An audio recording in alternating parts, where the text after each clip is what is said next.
You would think that people down south are used to living in these 200-degree temperatures, that their coffee wouldn't be 600 degrees. It's so hot you can't even drink it. What does it do with that? You live down here, used to live down here. Why they don't, I mean, they should be drinking iced coffee or maybe lukewarm at best. After thinking about it, I think I have a theory on why the coffee is so hot down here. Oh boy. Isn't this is former Clinton country, isn't it? It very much is. Maybe the people are trying to burn that taste out of their mouth. Jesus Christ. I would like to say that right after he was bitching about how hot the coffee was, driving like a fool, he hit a bump and spilled that coffee all over his arm.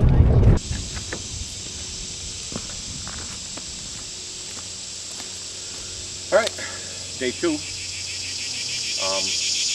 Much cooler out today. Yeah, it's much nicer. Still gonna sweat. It's still like 80. Weird to say that it's cooler when it's 80 degrees, but whatever. We're gonna go on the creek bottom here and set up a camera and maybe move a stand and something situated, then we'll move on from there.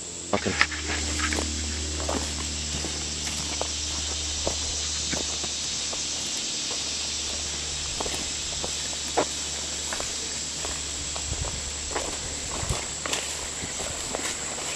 Really nice too that the bugs aren't bad. Yeah. I could stay out of the Yeah, well, there's always plenty of those. We can cut across here. See, I got a few ribbons. When it's dry, we can anyway. Otherwise, when it gets wet, that fills up with water. This is a really good, you can see the edge, look over there. The edge of its old pine thicket. I replanted it. It's thick as hell, good bedding area. There's a little funnel because the creek is right there, really deep creek bottom. Good trail along the edge. This little mineral lick right here. But then also, every bow stand we put these mock scrapes and just hang.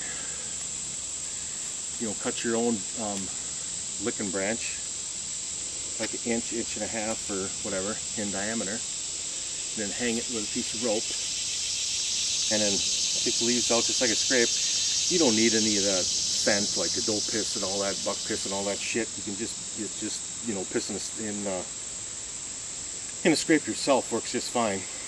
But the idea is, every deer that comes through, he'll rub their preorbital glands on that and leave a history of being there. So every time, the idea of it was your bow hunting. We're going to put a stand back in that one. I think it's a gum tree. So you're in the funnel right here.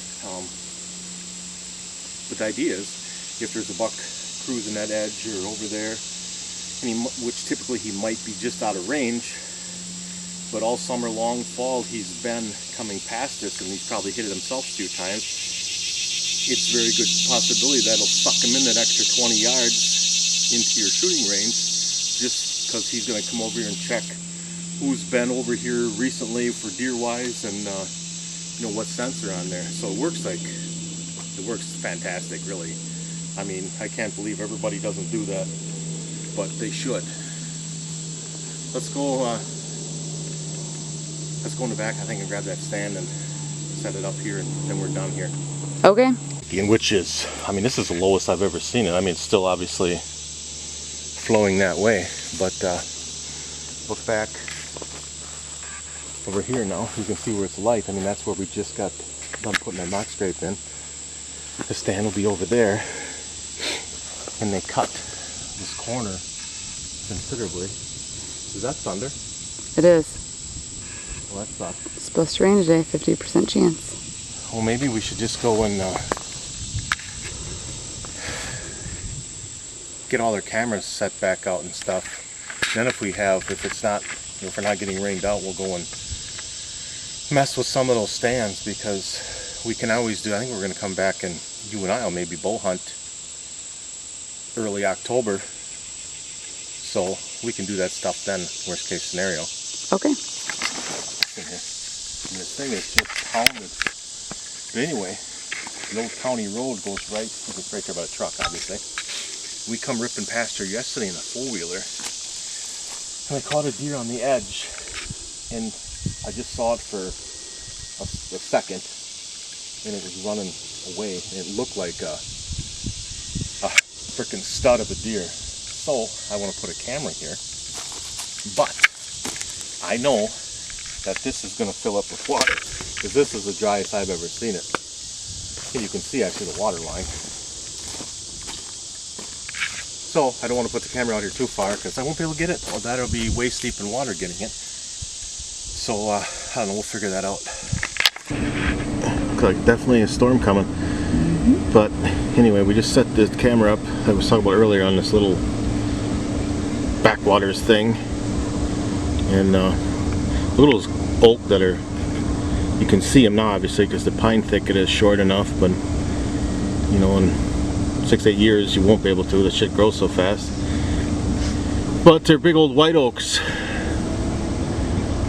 so I can just imagine the deer that just feed up underneath there. And what a great spot for a mature deer. He's got food plus all the browse that's in these thickets, and then water right here typically, and all the cover. And they really don't have to move that far. But speaking of that, we better get moving because it's thunderstorms coming.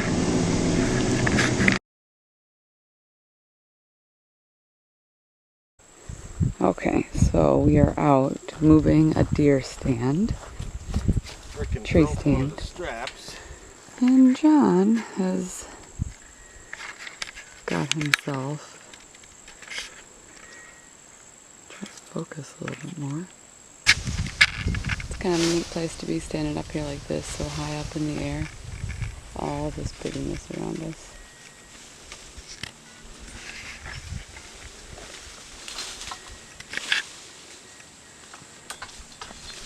It's nice.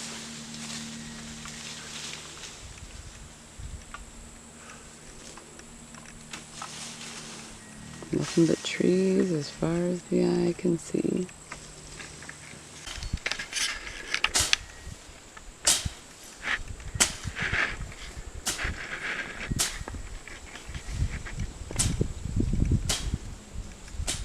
Carving a path so he can see me and I can see him.